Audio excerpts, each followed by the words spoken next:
Today, we're going to be talking about something that is going to separate you from everybody else, increase your income, and make you a superstar amongst your peers and your clients. Welcome to another episode of the Tradepreneur Show. My name's Patrick Summers, host of the Tradepreneur Show. Tanya Priest joining me today, riding shotgun in this episode. How you doing? Doing good. How are you? Fantastic. Awesome. Great day. Look at you. You're fantastic. So we've been rolling through these summer episodes, right? Mm-hmm. And we kind of started with the being an advisor versus a technician, and then presenting some options, how to present options, and then how to turn over properly. And now, today, if you do all of that correctly, you're going to get what you get, right? You're going to increase your opportunity and your conversion rates. And as I said before in previous episodes, your client satisfaction is going to go up. Your callbacks are going to go down. Your self-fulfillment is going to be greater. And you'll make more money. Your income will go up. Now, for a lot of people, that's where it stops. They get that really dialed in. Right. And then, where do they drop the ball? Where does it fall apart? Tanya, I'm going to let you answer that. Let's see if you can stay on point here. Oh, trust me. I know what it is. It's the gold dust. It's follow-up. It's the follow-up. That's where everybody tends to fall behind there. Yeah, so follow-up is critical, and it's one of the most overlooked aspects of really a lot of things. Whether you're selling shoes in a store, you're a car salesperson, you're a car mechanic, whether you're an esthetician, whether you're a HVAC tech, whatever it is, too often, especially in the trades, we allow the transaction to end when we leave the house, right, or when the customer leaves the store or the salon or the dealership. Too many times, that's where it ends. And the reality is, there is tremendous opportunity in following up. Oh, yeah. Would you agree? Oh, absolutely. I was all about follow-up.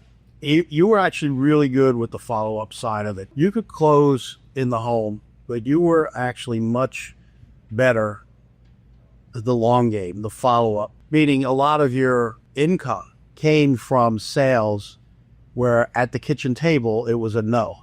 Right. Or I have to think about it. Mm-hmm. Or, I've got to whatever. Talk to the cousin in Guam that knows somebody, right? But you stayed in it. And I don't think a lot of people, well, I know for a fact, because I see it happen every single day, don't stay in it. Why do you think that is? They're just moving on to the next thing. So they're just wanting to move on to the next sale, to the next lead. For me, it was about genuinely creating relationships with my clients. It was about making sure that all their questions were answered. And when it comes to, on my end, HVAC systems, it's a huge investment. So that's a lot of money to spend. You have to trust the person that you're talking to. You want to make sure, for me, that they were comfortable in purchasing. Yeah. Well, and here's the amazing thing. I'm going to put on my spectacles there because I actually got these facts written down because I want to make sure I get them right. And here's the amazing thing. Check this out. 80% of sales require 5 follow-ups after the initial quote or contact. Now, here's the kicker. 44% of salespeople give up after just 1 follow-up. That's huge. And that is a huge number. I see it all the time.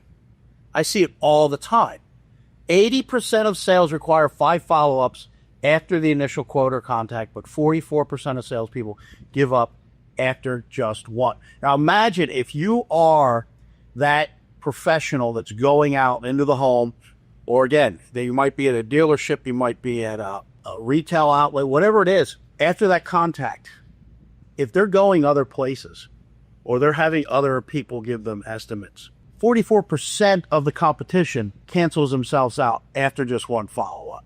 It's insane. That's a huge number, Patrick. 60% of customers say no 4 times before saying yes, but 92% of reps stop after the 4th touch. Now, listen, I will tell you, when I sold cars, that was one of the things they stressed. You've got to get yeses. You've got to get yeses. And the yeses weren't necessarily to close the deal because you weren't in close yet. You were still in the sales cycle, right? But in that sales cycle, you were getting them to say yes. So an example would be, listen, this car comes with a driver's side and passenger side airbags. When I was selling cars, they didn't have them anywhere else but the driver. Right? But this is also one of the highest rated cars for safety. Is safety something that matters to you and your family? Yes, of course. Yes. Yeah. You've got a yes. Now, that's not a yes in the close, but you're getting the yeses. You're asking questions, and you're getting them to start agreeing with you. Right. Right? You're walking them down that path. Now, again, you're not in the close cycle. You're in the sales cycle, but you're building that behavior. Yeah. Companies that follow up within an hour of lead submission are 7 times more likely to qualify the lead and 60% more likely to convert it than companies that wait 24 hours.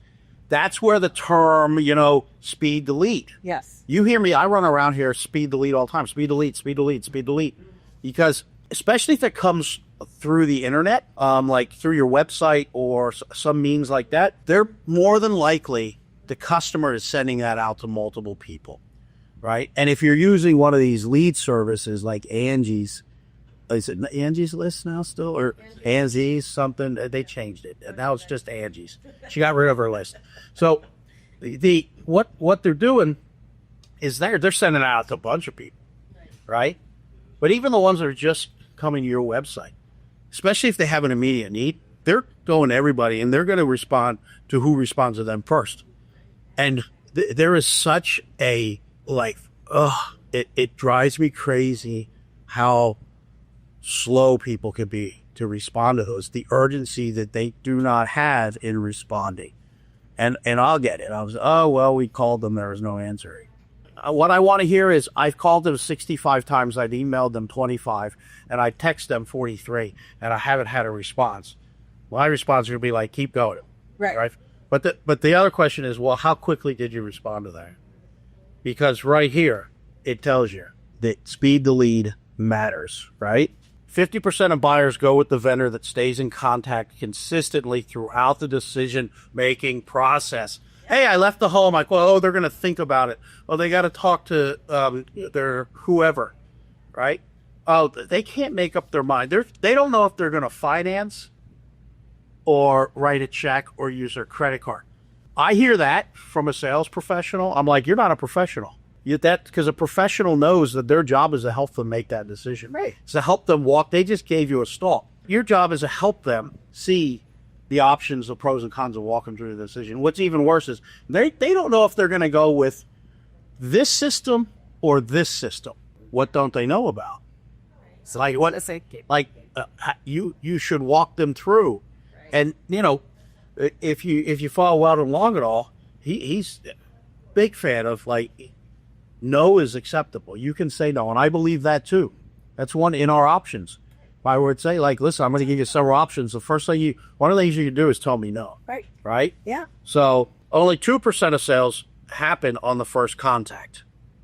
That means 98% are left on the table if you don't follow up. In HVAC and plumbing, the average homeowner gets 2 to 3 quotes, but the company that follows up first and consistently is 80% more likely to win the job. I'm going to say that again. If you're watching, look me in the eyes. If you're listening, tell everybody in the vehicle or wherever you're in the office to be quiet and listen. In HVAC and plumbing, the average homeowner gets 2 to 3 quotes, but the company that follows up first and consistently is up to 80% more likely to win the job. Oh, really? Patrick, okay, what's the source? Your notes? Angie Home Advisor Behavior Studies. They did the study. They have data. They know the data. There it is right there, black and white. Most contractors follow up once or not at all, which means not doing just a little better makes you stand out massively. That's from Service Titan and Contractor Commerce Report. So listen, the gold is in the follow-up. The gold is in the follow-up. So many times we want the whole shebang. We want the big sale. And look, the big sales, the big things, they're fantastic. They're awesome. Right. But you don't build something great by only having great things. It's the little things. Right. Let's go back to, I always like to use the sports analogy. Let's go back to football. Football, they say, is a game of inches, right? It's blocking and tackling, it's inches. Now, we all love to watch the NFL, right? Those amazing passes, those amazing runs. They're fantastic to watch. And they can sometimes be a big shift in a game. Right. The energy for the fans, the team. But how many times do you see those big plays and the team still loses, right? Because it's the ones that can block and tackle, that can run the fundamentals, and can move the ball down the field consistently. That's sales. That's sales through and through. You're going to get that big sale. You're going to get that huge one. You're going to get, that run. But at the end of the day, they're all not going to come easy. So I really want to stress the importance of the follow-up, because some of those, moving the ball down the field sales are the follow-up. They come in the follow-up. And the competition's not doing it. You just saw the statistics. And I know there's more statistics out there, because of the 44 that only follow up one time, okay, how many never follow up? 44% don't follow up after one time, but how many never follow up? And you've got to have a plan to follow up. You can't do it haphazardly. And here's the thing. If you're using a CRM, I know personally, I could tell you from ServiceTitan, they have this great follow-up function, whether you're a technician, a sales professional, or inside in the office. ServiceTitan has this amazing follow-up function. Here's the catch. It only works if you work it. It only works if you work it. And sales professionals, listen, I'm telling you, I've talked about AI in the past. AI is real. AI is here. AI is going to be closing more deals than you.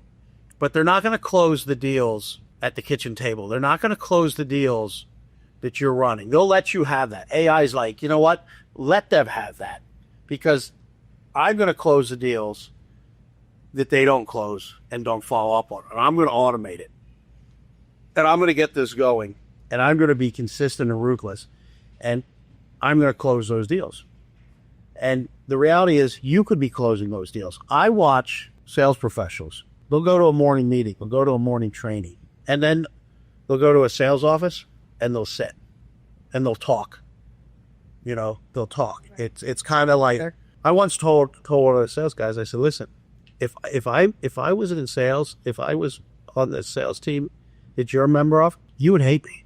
And this looked like, I said, look, it would be nothing personal, but I want to talk to you because you just do this a lot. I don't have time for that. I would be coming in, picking up the phone, and following up. And then I'd probably ask if I could have follow up on your leads, since you're not. Right? But follow up has to be done consistently, daily. You have to experiment with different times. You have to get into your routine. It has to be a science. And then you have to have your scripts. You have to know what works, what doesn't work. I've talked to some salespeople. They're amazing at follow-ups, and they're amazing at getting referrals, right? They're amazing at getting referrals. So they master the follow-ups, they master the referrals. If you can do that, look, if you're not hungry, if you're not doing the follow-ups and referrals, it tells me you're making a lot of money. Now, a lot of money might be an amount of money that I think is not a lot of money. And most people don't think it's a lot of money. But to you, it's a lot of money. So you came in, you start making this money, and you get comfortable. You get complacent. And some of you may not like hearing what I'm saying, but it's true. I see it every single day. I talk to people. You see it on social media even, right? Oh, woe is me. Yeah, you can go out, you can make a lot of money when leads are handed to you. Look, sales is a game of numbers. You get enough leads, you're going to close some, whether you're good at sales or not.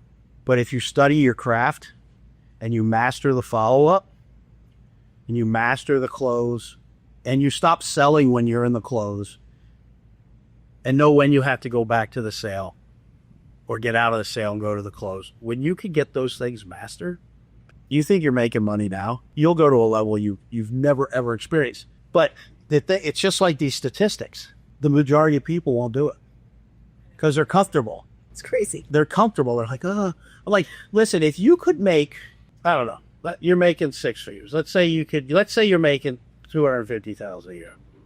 But if you did this, this, and this, you could most likely double what you're making. You could make triple what you're making. How many would do it? The majority wouldn't. You know why? Because it's like they're going to have to change something they're doing now or not doing now, right? You know, out of the comfort zone. I remember going to an awards dinner. It was for all these sales professionals in the trades in the United States. And there was this kid. He had made just shy of $1 million.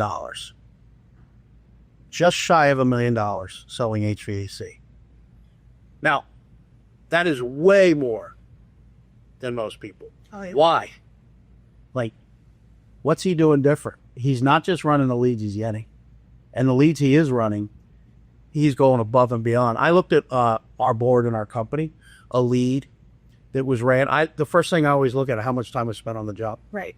You know, and then if you talk to a salesperson about this was, then they start telling you all the stuff that the customer said, and then they accept it, right?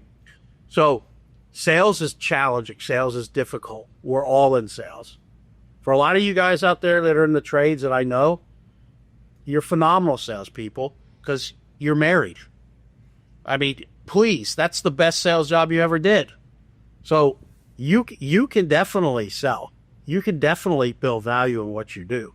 But are you content where you're at? Do you want more? Are you willing to do what it takes to have more? I mean, it's there. But the follow-up, guys, build yourself a system. Get yourself a system for follow-up. Know when you're going to follow up each day. Have a target. How many follow-up calls am I going to do a day? How many emails am I going to send? Are you sending a handwritten thank you card after you run a lead so that it's in the mail the same day?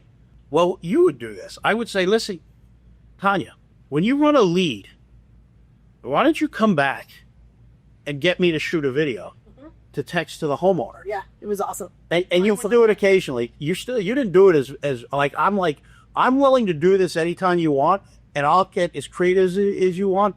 And when you did it, it worked. It worked. Yeah. And I tell it to all the salespeople, technicians.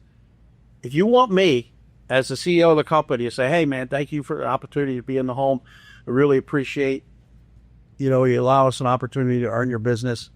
I hope Tanya did a great job for you. If there's anything I can assist you with, any assistance you need, any questions you may have, feel free to email me. It's patrick@callthegeneral.com. And then I would give my cell phone number. Right. Just like, I'm okay. Call me. Yeah. Right? Call me. If I can help you do business with us, call me. And then you'd send that. So listen, the follow-up, again, is critical. And if you really want to be a difference maker, if you really want to make a difference in your income, and again, client satisfaction, you got to take care of your clients because they're going to give you referrals if you do it. That is right. If you want to know some of the techniques that work, that separate you, that make you stand out, we're going to share them with you. Just not today. You're going to have to tune into the next episode, find out how to be a champion at follow-up and getting referrals. Until next time, thanks for watching us and listening to us wherever you can find podcasts, and we're on YouTube. Tradepreneur Show, thanks for the support.